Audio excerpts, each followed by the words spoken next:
Jiyanimni haqorat qildingmi? Axir men uning dinidaman-ku. Unga tegmanglar. Xudo haqqi. Chindan ham jiyaningni haqorat qildim.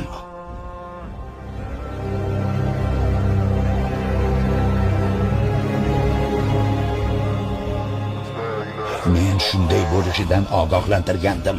U jiyanini diniga kirmaganida o'zing kirishiga majbur qilding. Buni hamiyat yuzasidan aytdi. Shundan ham islom dinini qabul qilsa-chi?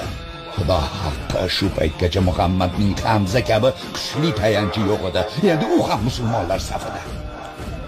Xavotirlanma jiyan. Xotirjam bo'l.